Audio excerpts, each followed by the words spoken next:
और आजमगढ़ और इस विधानसभा के ये लोग जो वहाँ खड़े हुए हैं वो लोग करीब आ जाए। अगर आप प्रोग्राम देखने आए हैं तो आप जा सकते हैं, आपने देख लिया। बात को सुनने आए हैं तो सुनिए, वरना चले जाइए। मैंने कई मर्तबा कहा है कि प्रोग्राम को गांव के अंदर रखिए, गांव के बाहर सड़क पर मत रखिए। हम गांव में प्रोग्राम करेंगे तो कम से कम हमारी माएँ बहनें भी तो हमारी बात को सुनेंगी, लेकिन मेरी बात कोई सुनने को तैयार नहीं। मैं कहता हूं माला झाला ये सब मत करिए। अब आपने जितने का माला पहनाया उतने में 2 बैनर लगते कि नहीं लगते? पार्टी को फायदा होता कि नहीं होता? अगर मुझे माला पहना करके आप ये सोच रहे हैं मैं खुश हो जाऊंगा, तो ये आपकी गलत फहमी है। मुझे माला और फोटो, मैं इन सब चीजों से खुश नहीं होता। आप मुझे जितनी भीड़ दे देंगे, किसी भी पॉलिटिशियन की सबसे बड़ी ग़िज़ा आवाम होती है, जो उसकी बात को सुनने के लिए बड़ी तादाद में इकट्ठा हो। क्योंकि अगर हम अपना वक्त दे रहे हैं, अपना माल खर्च कर रहे हैं, आपके दरमियान में अगर हम आ रहे हैं, तो हमारा मकसद ये है कि हमारी बातें ज़्यादा से ज़्यादा लोगों के कानों तक पहुँचे। अगर हमारे प्रोग्राम्स में 100 लोग हैं तो हम कोशिश करेंगे कि हम 100 को कन्विंस करें, तो कम से कम 50% को रिस्पांस मिले। हर आदमी आपकी बात से मुतमईन नहीं होगा, लेकिन मैं ये देख रहा हूँ कि मैंने जिला अध्यक्ष को बैठा करके समझा करके 2 घंटा समझा करके भेजा। मैंने कहा ये टेंट लगाने की कोई ज़रूरत नहीं थी। हम लोग मई के महीने में तो नहीं है ना। 1500 रुपये आपने दिया, नुकसान हुआ कि नहीं? हम तो माइक वाइक ले करके आ रहे जनरेटर लाइट के साथ, तो क्या ज़रूरत थी लगाने की? 1500 रुपये ये भी आपने दिया। अरे पैसा ज़्यादा है तो पार्टी के अकाउंट में डाल दो, क्यों बर्बाद कर रहे हो? मत करो ना। सब कुछ मैं लेकर के आ रहा हूँ, अपनी गाड़ी लेके आ रहा हूँ, माइक लेकर के आ रहा हूँ, लाइट लेकर के आ रहा हूँ, सब कुछ तो लेकर के आ रहा हूँ। तो आप लोग को क्यों खुजली है अपने पैसे को पानी में फेंकने की? अब आइंदा ऐसा मत करिएगा। अगर करेंगे तो फिर वहां मेरा प्रोग्राम मत रखिएगा, आप लोग कर लीजिएगा। आज के इस खालिसपुर के इस नुक्कड़ सभा में मौजूद मजलिस इत्तेहादुल मुस्लिमीन के तमाम जिम्मेदार साथी, ए बेटा सुन, आगे झंडा तुम्ही को उठाना है, बात को सुनो, रहने दीजिए। इस गांव के तमाम मुअज़्ज़िज़, पर्दे में बैठकर सुनने वाली मेरी इज़्ज़तदार माँ और बहनों, हम लोग जो काम आज कर रहे हैं ये काम कोई नया नहीं है। हम जिस मिशन को लेकर के 2008 में आजमगढ़ की सरजमीन से उठे थे, यहाँ से लेकर के दिल्ली तक का सफ़र हमने नाइंसाफ़ी के ख़िलाफ़ तय किया था। हज़ारों की तादाद में जाकर करने दिए। हुकूमतें किसी की भी रही हो, चाहे बीजेपी की, चाहे कांग्रेस की, चाहे मौजूदा वक्त में जो हुकूमत उत्तर प्रदेश में है या इसके पूर्व की हुकूमतें रही हो, इस बात से कोई इनकार नहीं कर सकता कि जुल्म हमेशा मुसलमानों के साथ हुआ है, हुकूमतें किसी की भी रही हो। जालिम हमेशा हुकूमत करने वाला था। इसकी तफसील में अगर मैं जाऊंगा तो वक्त बहुत लगेगा। बस मैं आपको इतना ही कहना चाहूँगा कि सारी जिद्दोजहद, सारी कोशिश के बावजूद ये बात समझ में आई कि जमहूरियत की जो सबसे बड़ी ताकत है, उस ताकत का नाम अपने मकातिब को, अपनी शरीयत को अगर बचाना चाहते हैं तो उसके लिए आपके पास सिर्फ एक रास्ता है, वो रास्ता सियासत का रास्ता है, दूसरा कोई रास्ता नहीं। क्योंकि लोकतंत्र में जहां पर संविधान है वहां पर आपको इस बात का अख्तियार नहीं है कि आप बंदूक उठाएं, आप लाठी उठाएं, डंडे उठाएं, आप किसी की जान लें। क्योंकि हमारे देश में कानून है, संविधान है, और हम तमाम लोग उस कानून और उस संविधान के पाबंद हैं। आपको लड़ाई लड़ने का सिर्फ और सिर्फ एक रास्ता है, वो संवैधानिक रास्ता है जो संविधान ने हमें बताया, दूसरा कोई रास्ता नहीं। आपके घर में या मोहल्ले में नाली को लेके झगड़ा होता है तो क्या होता है, मसला हल नहीं होता है, मसला बढ़ता है। दो ग्रुप में झगड़ा होती है, एक ग्रुप दूसरे ग्रुप के ऊपर FIR करवाता है, दोनों उठा करके थाने में जाते कि नहीं जाते। उसके बाद अगर वहां सुलह होगी तो दोनों 20-20 हजार रुपया देते, और मुकदमा हुआ तो दोनों कोर्ट में जाते, उसमें किसी को फांसी नहीं होगी, लेकिन बाद में फिर मामला सुलह पे ही आता।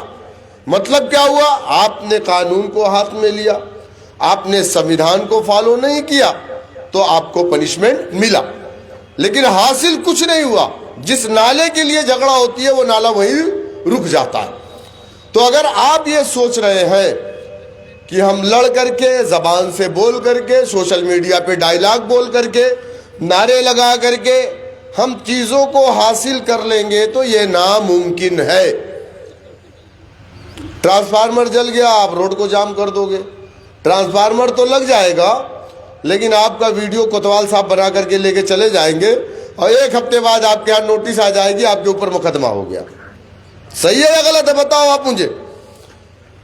और उसके बाद जब आप पासपोर्ट बनवाने जाएंगे, कोतवाल साहब कहेंगे अरे तुम्हारे ऊपर तो मुकदमा है, रिपोर्ट कहां से लगेगी।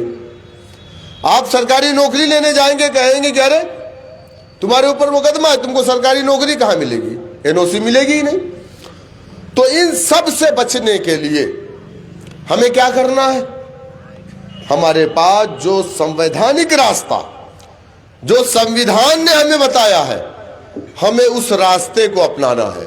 सवाल यह है वो रास्ता कौन सा है, वो रास्ता सियासत का रास्ता।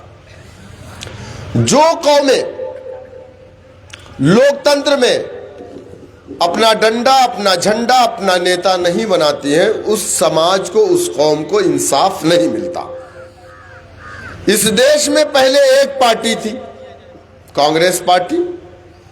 हमारी पार्टी, आपकी पार्टी, दलितों की पार्टी, पिछड़ों की पार्टी, अगड़ों की पार्टी, ठाकुरों की पार्टी, ब्राह्मणों की पार्टी, बनिया की पार्टी थी ना। हर किसी की पार्टी कांग्रेस थी। मौजूदा वक्त में इलेक्शन कमीशन ऑफ इंडिया में 2500 पार्टियां रजिस्टर्ड है। कितनी? 2500 पार्टी। और सारी पार्टी आज जो अपने अपने प्रदेश में मजबूती के साथ है, वो सारे के सारे कांग्रेस से टूट करके निकले। आप मुझे बताइए कि राष्ट्रवादी कांग्रेस महाराष्ट्र में है, शरद पवार किस पार्टी का हिस्सा थे? TMC तृणमूल कांग्रेस वेस्ट बंगाल में है, ममता बनर्जी किस पार्टी का हिस्सा थी? मुलायम सिंह यादव किस पार्टी के हिस्से थे? बताइए आप मुझे। YSR कांग्रेस, जगन मोहन रेड्डी, उनके फादर आंध्र प्रदेश, वो किस पार्टी के थे? तमाम पार्टियां कहां से निकली? कांग्रेस से निकली। क्यों निकली?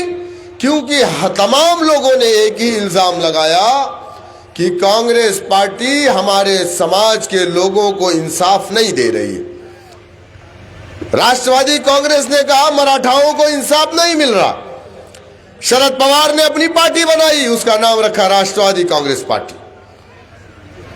और महाराष्ट्र के अंदर अपनी हुकूमत बनाई। मुलायम सिंह यादव ने कहा पिछड़ों को इंसाफ नहीं मिल रहा है। मुसलमान नाराज था बाबरी मस्जिद की शहादत पर। मुलायम सिंह ने गिरी हुई दीवार पे खड़े होकर के समाजवादी का ऐलान कर दिया। मुसलमान परेशान था, हम कहां जाए, सेकुलरिज्म के नाम पर हम ठगे गए। कांग्रेस पार्टी की दौरे हुकूमत में बाबरी मस्जिद को 6 दिसंबर को शहीद किया गया। हमारे बड़ों ने कहा मुलायम सिंह हमारे नेता है, हमने लब्बैक कहा, मुलायम सिंह को अपना नेता माना, समाजवादी को अपनी पार्टी मानी। मुलायम सिंह के साथ हम चल दिए, जिंदाबाद के नारे लगाए। हमारे बड़ों ने तो मौलाना मुलायम सिंह तक कहा। आज भी बहुत सारे लोग हैं, मुलायम सिंह की बरसी पर हमारे मुसलमान भाई बड़ा रोते हैं। तो इस कदर लोगों ने मुलायम सिंह से मोहब्बत की। मुलायम सिंह को उत्तर प्रदेश का मुख्यमंत्री बनाया, जबकि उत्तर प्रदेश में यादव समाज सिर्फ और सिर्फ 7% है। कि हम मुलायम सिंह यादव को कैसे मुख्यमंत्री बनाएंगे? आंख बंद करके हमने मुलायम सिंह यादव को वोट डाला, समाजवादी पार्टी को अपनी पार्टी माना। मुलायम सिंह यादव उत्तर प्रदेश के मुख्यमंत्री बने। जो पिछड़ा समाज था उसे इंसाफ मिला। मुलायम सिंह के समाज के जो 7% यादव थे 50% से ज्यादा सरकारी नौकरी में आए। अच्छा आप बताइए, आजमगढ़ जिले में कोई ऐसा थाना है जहां पर यादव का बेटा पुलिस में ना हो, एसआई ना हो, दरोगा ना हो? सही है या गलत है? बताओ मुझे, है कि नहीं है? थाने में कोई ऐसा सरकारी दफ्तर है जिस दफ्तर में यादव का बेटा ना हो? है? आपका बेटा कहां है? आपका बेटा क्यों नहीं है? आपने सरकार बनवाई ना 7% वालों को अपना 20% वोट डाल करके, लेकिन आपका बेटा नहीं है। क्यों नहीं है? क्योंकि वहां पर लीडर कौन था? मुलायम सिंह यादव। तो जाहिर सी बात है, पिछड़े पहला काम उन्होंने अपने समाज के लिए किया, दूसरे समाज के लिए नहीं किया। इसी तरीके से आप देखेंगे बहुजन समाज पार्टी उत्तर प्रदेश में बनी। क्यों बनी? नहीं बनना चाहिए था ना, जब सबकी पार्टी कांग्रेस थी। लेकिन हाँ, 11% वो समाज जिसको संविधान ने अनटचेबल कहा, अछूत कहा, वो उत्तर प्रदेश में 11% है। 22% दलित, 16 जातियां, 15 जाति जो दलित है वो कागजी दलित है, उन्हें मंदिरों में जाने की इजाजत है, उनको अपना आरक्षण का लाभ लेने के लिए वो दलित है। और सरकारें जब भी आई अपना वोट बैंक बनाने के लिए उन्हें शेड्यूल कास्ट में डाला गया। लेकिन जो 11% है एक जाति, वो 15 जातियां 11% है उत्तर प्रदेश में। खटिक है, वाल्मीकि है, धोबी है, पासी है, पासवान है। तो ये 15 जातियां हैं, वो 11% है। बाकी जो 11% है वो जाति जिन्हें संविधान ने अनटचेबल कहा, अछूत कहा, वो 11% है। जिनके घरों पर आप पानी नहीं पीते थे, जिन्हें लोग आप अपने घरों पर अपने बर्तन में पानी नहीं पिलाते थे, जिनके बच्चों का एडमिशन अच्छे स्कूल में नहीं होता था, जिनकी बच्चियों का रेप हो जाता था, अगर पुलिस स्टेशन में जाते थे शिकायत करने के लिए तो उनकी एफआईआर नहीं लिखी जाती थी। वो समाज दबा कुचला पिछड़ा अपने अधिकारों से वंचित था। सुबह उठ करके लोगों के घरों की गंदगियों को साफ करता था। लोगों के घरों में जानवर मर जाते थे, वो बेचारा आकर के उनके जानवर को ले जा करके उसकी चमड़ी को छील करके बाजार में बेचता था। ये आंखों देखी है, आप लोगों ने भी देखा होगा। और कब? जब उसके समाज का 131 एमपी हिंदुस्तान की पार्लियामेंट में बैठा था। कितना? 131 एमपी। 131 एमपी जिस समाज का हो, वो जिधर चाहे सरकार गिर जाए, जिधर चाहे सरकार बन जाए, लेकिन उसके समाज के साथ अत्याचार, अन्याय, जुल्म, ज्यादती अधिकारों से वंचित था। उसे इंसाफ नहीं मिल रहा था। हम सोचते हैं कि नफीस के जीत जाए से हमें इंसाफ मिल जाए। हम सोचते हैं कि गुड्डू जमाली एमएलसी बन गए तो हमको इंसाफ मिल जाएगा। हम सोचते हैं कि फलाना भाई है अपना, वो जीत जाए तो हमें कुछ नहीं। भाई, प्राइवेट लिमिटेड कंपनी का मालिक जो कहता है कंपनी में वही होता। नौकरों के हिसाब से कंपनी नहीं चलती, कंपनी मालिक के हिसाब से चलती है। 131 एमपी जिस समाज का था, उसके गले में मटकी लटका दी गई, जमीन पर ना थुक के जमीन नापाक हो जाएगी। कमर में झाड़ू बांध दिया, जमीन में उसके पैरों के निशान ना रहे। क्या मेरी बात गलत? ये इस हिंदुस्तान में, इस भारत के अंदर हुआ है। उन्हें इंसाफ कैसे मिला? उनके लिए उनके समाज का एमपी नहीं बोला, जिसके बारे में बाबा साहेब भीमराव अंबेडकर, माननीय काशीराम जी ने कहा था, वो जो पार्लियामेंट में बैठा हुआ SC ST समाज का एमपी है, वो तुम्हारा एमपी नहीं है, वो कांग्रेस पार्टी का एमपी है। जब उसको नींद आएगी, जवाई लेगा तो अपना मुंह खोलेगा। तुम्हारे ऊपर हो रहे जुल्म, ज्यादती, अत्याचार, अन्याय पर अपना मुंह नहीं खोलेगा। काशीराम पंजाब की सरजमीन से आए, काशीराम उत्तर प्रदेश के नहीं थे। काशीराम पंजाब की सरजमीन से आए, अपने 11% समाज के बीच में जाकर के क्या कहा उन्होंने, ऐ मेरे समाज के लोगों, अगर तुम चाहते हो तुम्हारे साथ इंसाफ हो तो उसके लिए तुम्हें सत्ता की चाबी को अपने हाथ में लेना पड़ेगा। लोगों ने मजाक उड़ाया काशीराम का कि 11% वालों को लेकर के सत्ता की चाबी को अपने हाथ में लेने की बात कर रहा है। काशीराम ने कहा यही वो चाबी है जिससे तुम अपने लिए इंसाफ के सारे दरवाजे को खोल सकते हो। लोगों ने कहा कैसे? काशीराम पर इल्जाम लगा, और इल्जाम लगाने वाले कौन लोग थे? मुसलमान नहीं थे। उस वक्त बीजेपी जनसंघ के नाम से जानी जाती थी। कांग्रेस पार्टी में काशीराम के समाज के लोग काम करते थे। उन लोगों ने इल्जाम लगाया काशीराम पर, क्योंकि कांग्रेस पार्टी का कोई ब्राह्मण नहीं बोलता, क्योंकि मामला दलित का था, इसलिए दलित को दलित से काउंटर कराया गया। काशीराम पर इल्जाम लगा, काशी आया है, जनसंघ से पैसा पाया है, कांग्रेस को हराने आया है। लेकिन नौजवान खड़ा हुआ, उसने कहा नहीं, काशीराम हमारा नेता है, नीला परचम हमारा परचम है। दुनिया ने देखा, जिसका मजाक उड़ाया, महज 9 सालों की मेहनत पर उन्होंने सबसे बड़े प्रदेश उत्तर प्रदेश का मुखिया अपने कौम की एक बेटी को बनाया कि नहीं बनाया। तो ये उनके इत्तेहाद की ताकत थी। जो 11% मुत्तहिद हुआ तो अल्लाह की मदद उस पर आई, और जब आप मुत्तहिद नहीं होंगे तो अल्लाह की मदद आप पर नहीं आएगी। एक विधायक मुसलमान है, उसका नाम कमाल अख्तर, रहने वाला अमरोहा का है, चुनाव लड़ता है जाकर के मुरादाबाद की कांठ विधानसभा से। इसके पहले अमरोहा हसनपुर से चुनाव हार गए, इस बार उनकी सीट बदल दी गई। कांठ विधानसभा से पूर्व मंत्री भी आप नाम जानते होंगे। कल उन्होंने तकरीर में कहा, जबकि ये बात मैंने मीडिया के सामने पहले बोला, कल उन्होंने अपनी एक मीडिया बाइट में, लोकल किसी चैनल को बाइट दे रहे थे संभल में, उन्होंने कहा कि बैरिस्टर ओवैसी की गाड़ी में तेल या उनके कैंडिडेट या जो भी है वो सब सारी चीजें बीजेपी दफ्तर से हो रही है।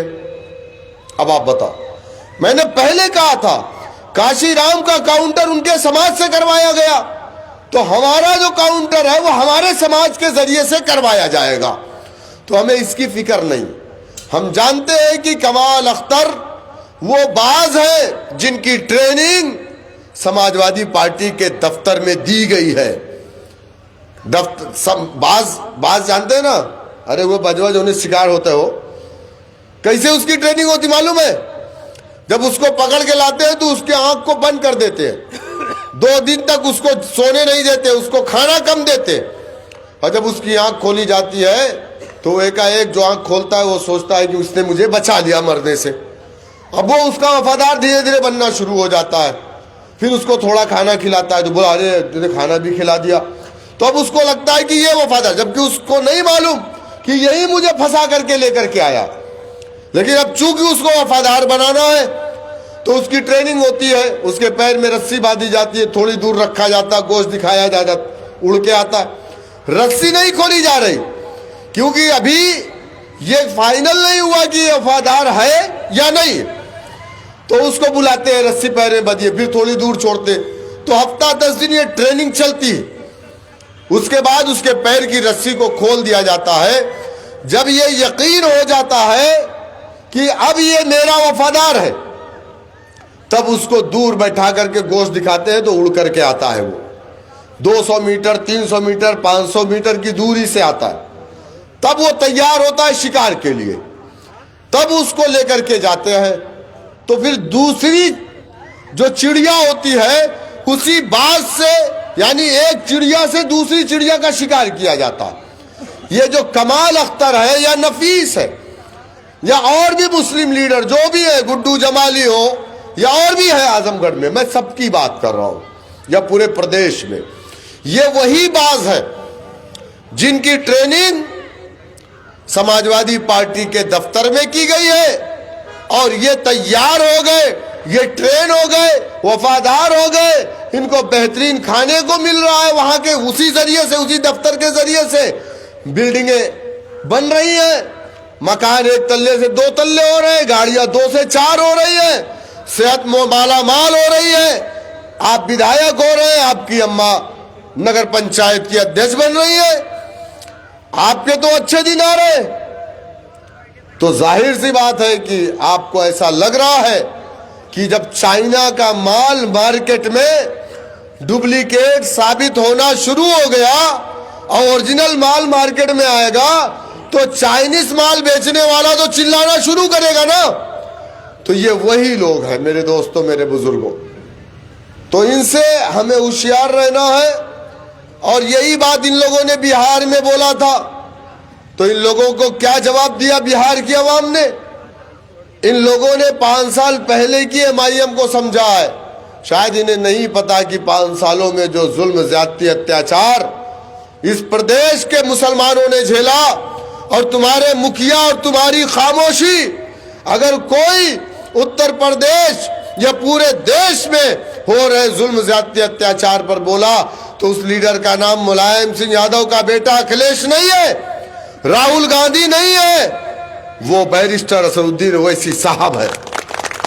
चाहे मामला शरीयत का, चाहे मामला वक्फ का, चाहे मामला SIR का, चाहे मामला ट्रिपल तलाक का, चाहे मसाजिद का, चाहे खानकाह का, चाहे दरगाह का, जब भी कोई मामला आया तो आप मुझे ईमानदारी से बता दीजिए कि किसने आवाज उठाई। तो आज अवाम समझ गई, नौजवान तैयार है। तुमने काशीराम पर इल्जाम लगाया था, नौजवान खड़ा हुआ, कहते हैं जिस ओर जवानी चलती है उस ओर जमाना चलता है। तो हमें डरने की जरूरत नहीं, घबराने की जरूरत नहीं है। हम लोग अपने आप को मजबूत करें, दिखावा कम करें, काम ज्यादा करें, फजूल खर्चियों से बचे। रियाकारी अल्लाह सुब्हानहू तआला पसंद नहीं करता।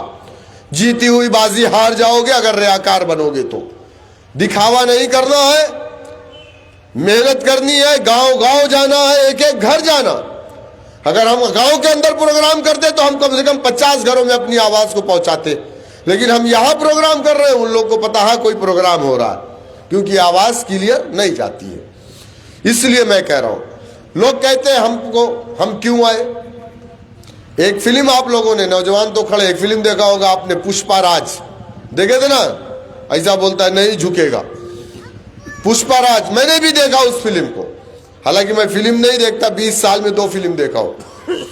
तो उसमें एक जो चीज मुझे अच्छी लगी वो ये थी कि पुष्पा राज में वो चंदन की लकड़ी के लुटेरे होते हैं, जा करके जंगलों को काटते हैं। चंदन की लकड़ी, बहुत बड़ा सिंडिकेट होता है उन लोगों का, पूरे देश में फैला रहता है। तो उसकी वो लोग जंगलों से काट करके उसको चोरी से उस माल को सप्लाई करते हैं, उस लकड़ी को। तो पुष्पा जो रहता है वो माल को क्रॉस कराने का माहिर होता है, पुलिस को चकमा दे करके।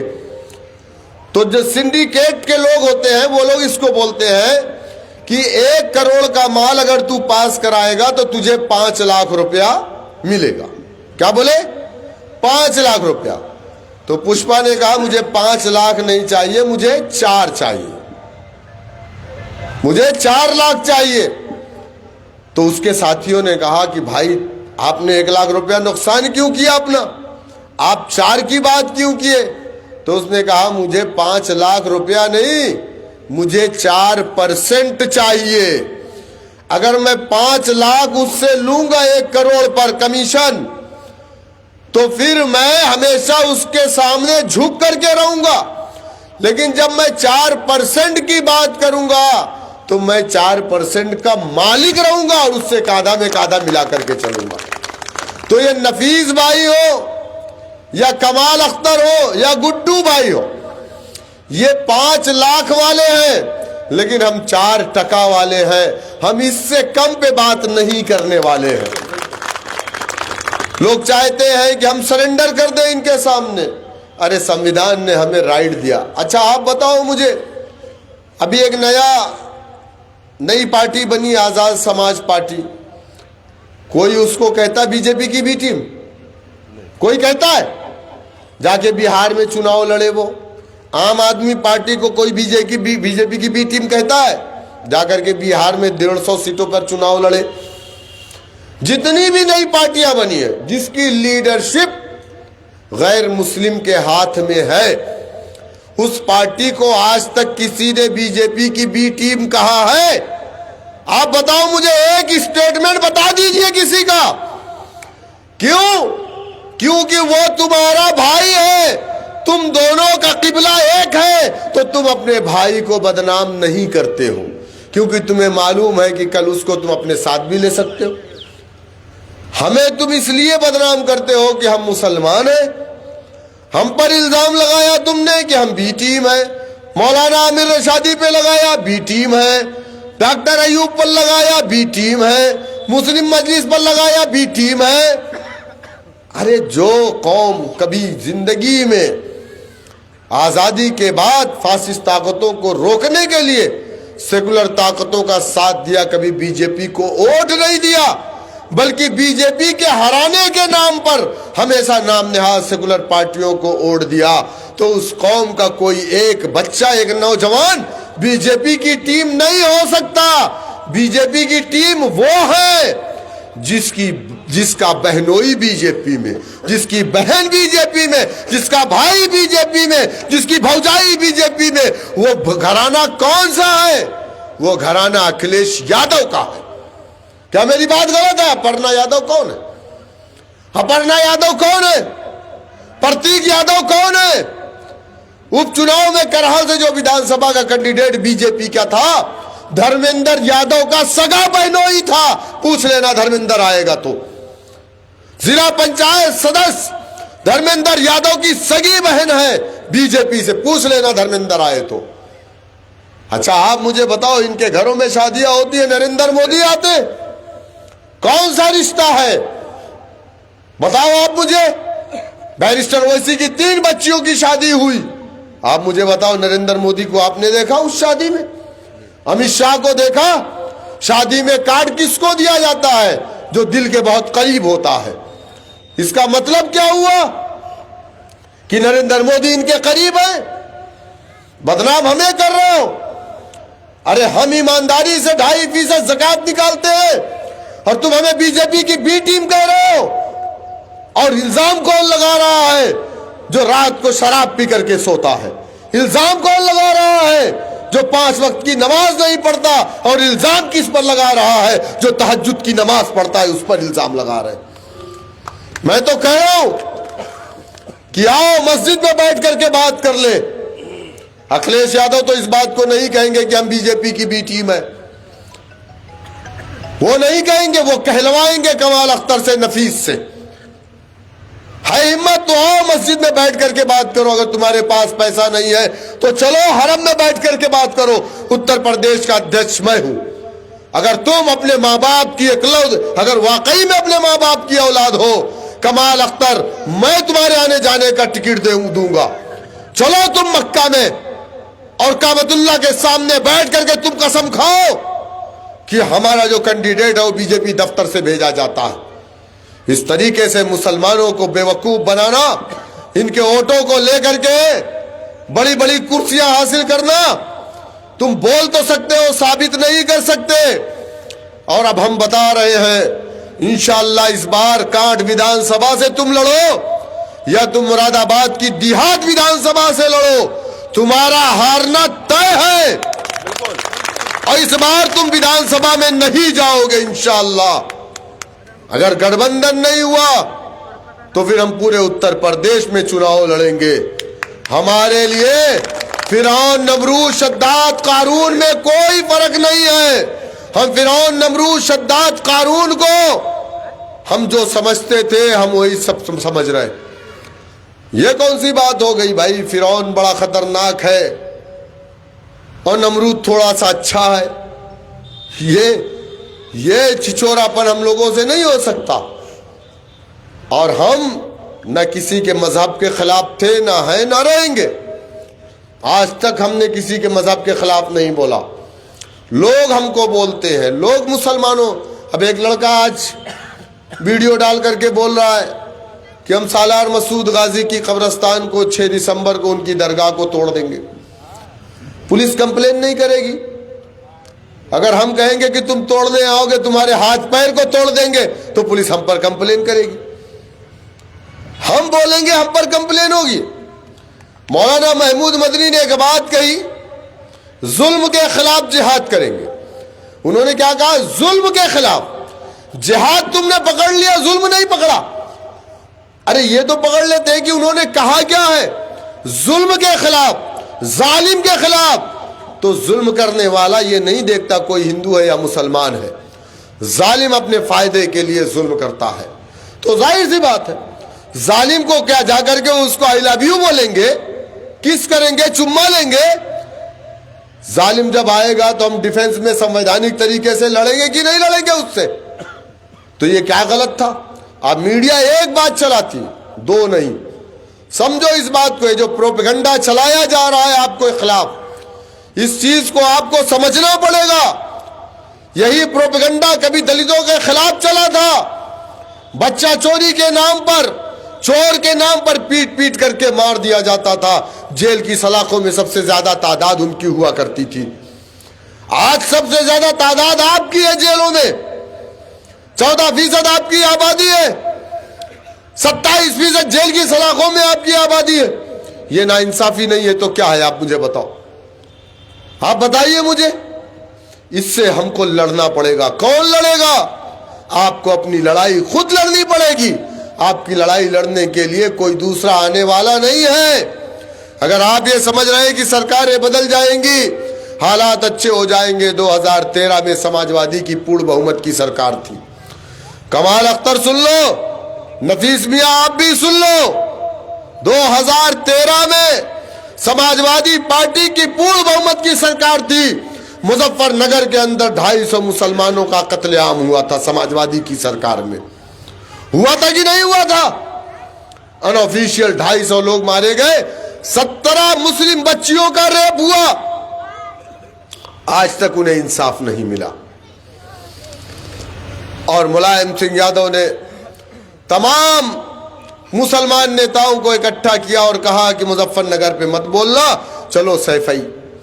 दिसंबर के महीने में जहां 50,000 लोग रिफ्यूजी कैंपों में अपनी जिंदगी को गुजार रहे थे, वहीं मुलायम सिंह यादव, उनके बेटे अखिलेश यादव सैफई में नंगा डांस देख रहे थे। करिश्मा कपूर, करीना कपूर और सलमान खान को बुला करके।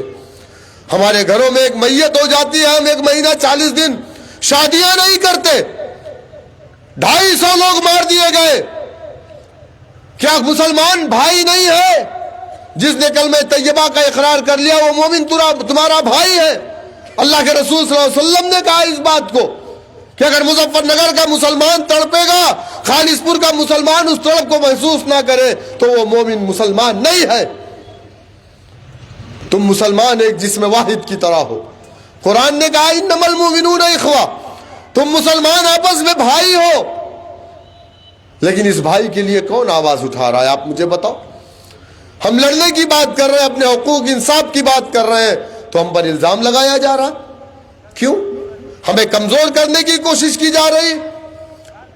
हमारी उम्र हो गई, लेकिन हमने जो बीज लगाया है उत्तर प्रदेश में, इंशाअल्लाह आज नहीं तो कल ये एक दरख्त की शक्ल लेगा। अगर फल नहीं देगा तो कम से कम हमारी आने वाली नस्लों को साया तो देगा। इसलिए मैं कह रहा हूं, मायूस होने की जरूरत नहीं है। 1 साल 2 साल में कोई इलाका फतेह नहीं होता। न डरना है न घबराना है। याद करो आप, 2 साल तक 11 किलोमीटर चौड़ी, 23 किलोमीटर 42 किलोमीटर लंबी गाजा पट्टी के वो मुसलमान, याद करो आप, न खाना न पानी न बिस्तर न घर न मकान न लाइट। उसके बाद भी जब वो जमीनों से पत्ते खा रहे थे, वहां के रेत को खा रहे थे, तब भी कह रहे थे हस्बुनल्लाहु निअमल वकील। घुटने नहीं टेके अमेरिका इस्राइल के आगे। 70,000 जानें चली गई। छोटे छोटे बच्चों औरतों को मार दिया जालिमों ने, लेकिन उन्होंने घुटने नहीं टेके। डरने और घबराने की जरूरत नहीं है। ये डराने वाले लोग हैं, ये वही लोग हैं जिस तरीके से पूरी दुनिया फलस्तीन पर हो रहे जुल्म पर खामोश थे। मुस्लिम ममालिक जब जुल्म हो रहा था तो खामोश थे और बाद में फिर डराने का काम शुरू कर दिए। ये वही लोग हैं हमारे ऊपर हो रहे जुल्म पर ये खामोश रहते हैं, और जब इलेक्शन आता है तो जालिम से हमें डराते हैं। अरे तुम अपोजिशन में थे, तुम्हारी जिम्मेदारी थी, हम पर जुल्म हो रहा था तो हुकूमत वक्त से तुम लड़ते, तुम नहीं लड़ सके। हमने डरा करके हमारा वोट ले लिया। बताइए आप मुझे, 2.5% वाला बिहार में उप मुख्यमंत्री बन रहा था, उससे गठबंधन हो गया, 18% वालों से नहीं। क्यों? हमारा वोट क्या है? ख्वाजा का लंगर है? हमारा वोट क्या है? बेवा का माल है? कोई भी लूट करके लेके चला जाएगा? नहीं मेरे दोस्तों, ये वोट लोकतंत्र में आपका हथियार है। पहले तो लड़ने के लिए जान को गंवाना पड़ता था, अब जान को गंवाना नहीं है। इलाके को फतेह करने के लिए आपको अपनी उंगलियों का सही इस्तेमाल करना। यह तो जिला पंचायत का इलेक्शन है।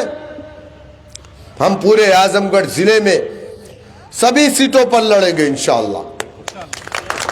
मुस्लिम बाहुल्य सीट पे मुसलमान होगा, सुरक्षित सीट पे दलित होगा, गैर मुस्लिम सीटों पर हमारा गैर मुस्लिम भाई होगा। हम सबको टिकट देंगे जैसे पहले हमने दिया, हम देंगे और चुनाव लड़ाएंगे मजबूती से। अगर आपने वोट दिया, 15 हम जीत करके अगर आ गए आजमगढ़ में, तो हमारे बगैर कोई जिला पंचायत अध्यक्ष नहीं बनेगा इंशाअल्लाह। तब हम बैठ करके बात करेंगे, ये बताओ खालिसपुर वाला रोडवा कब बनी। तब हम बात करबे ना कि खड़ंज वो तो टूटा है, जाएगा रास्ता ना आई, बताओ सीसी रोड कब बनी। तब वो कही ना फला तारीख ना बनी तो 15 वापस अविश्वास प्रस्ताव आ जाए, दूसरा बन जाए। फिर समझ गए कि नहीं? तो कम से कम आप हमें वोट तो डालिए।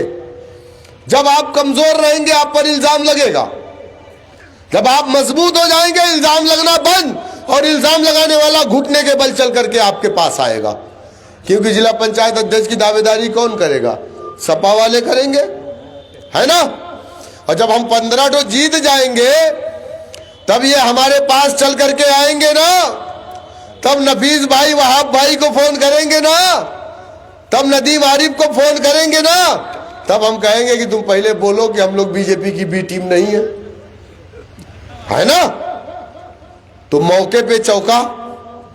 तो आप लोग जिला पंचायत में पार्टी का साथ देंगे कि नहीं देंगे? बताइए। देंगे ना इंशाल्लाह? सब लोग साथ दीजिए और गांव के अंदर प्रोग्राम कराइए। मैं फिर एक मर्तबा आऊंगा शाम में इंशाल्लाह, ठीक है। आप लोग को माइक वाइक कुछ नहीं, मैं डब्बा माइक सब लेके आऊंगा, लाइट वाइट। खाली भीड़ इकट्ठा करिएगा। आने का मतलब कम से कम 500 लोग रहे, ताकि लोगों तक आवाज तो जाए। 200 आदमी रहा, 200 औरत तो 400 सुनिए ना भाई। गौवा में औरतिया घर में बैठ के सुनिए बतिया, तुम तक जाएगी ना है। अभी बच्चे लोग इन लोग के समझ में ना आता है, बिल्कुल खाली सोच के चक्कर में रहते नारा लगा हुआ के। अभी हम लोग ठीक है, उसकी भी जरूरत है। जब उसकी जरूरत आएगी बेटा तब तुमसे कहूंगा कि 200 नहीं 2000 मोटरसाइकिल लेके आओ। जब उसकी जरूरत होगी तब तुमसे कहूंगा तुम माला इतना क्यों, जेसीबी लगा करके उससे माला डालो ना। तब देखूंगा तुम्हारे पास कितना माला है, तुम कितनी मोटरसाइकिल है। कहूंगा तुम 1000 4 चक्का लेके आओ। अरे तुम जीत करके आओ, अपना जश्न मनाओ ना लेकर के। अभी नहीं, अभी तो शुरू हो रहे हो। पता चला उसी में पूरी ताकत दिखा दोगे तो आगे फिर कहां से बढ़ोगे। तो मेरी आपसे यही अपील है कि अगर मगर लेकिन नहीं, 5 लाख नहीं 4% की बात करेंगे इंशाअल्लाह, और इनको घुटने के बल लाएंगे। हमारी किसी से कोई दुश्मनी नहीं, ना इंसाफी के खिलाफ हमारी लड़ाई है, रहेगी, आगे भी चलती रहेगी। Sachar committee, Ranganath Mishra commission, Kundu commission, Mahmoodur Rahman committee, Gopal commission ने कहा मुसलमान दलित से बदतर। हम दलित से बदतर है तो हमको अपनी लड़ाई खुद लड़नी पड़ेगी, वरना इससे नीचे अब कोई हिस्सा नहीं बचता। आप तमाम का मैं शुक्रगुजार हूँ कि आपने अपना कीमती वक्त दिया। बहुत बहुत शुक्रिया। अस्सलाम वालेकुम रहमतुल्लाहि व बरकातुहू।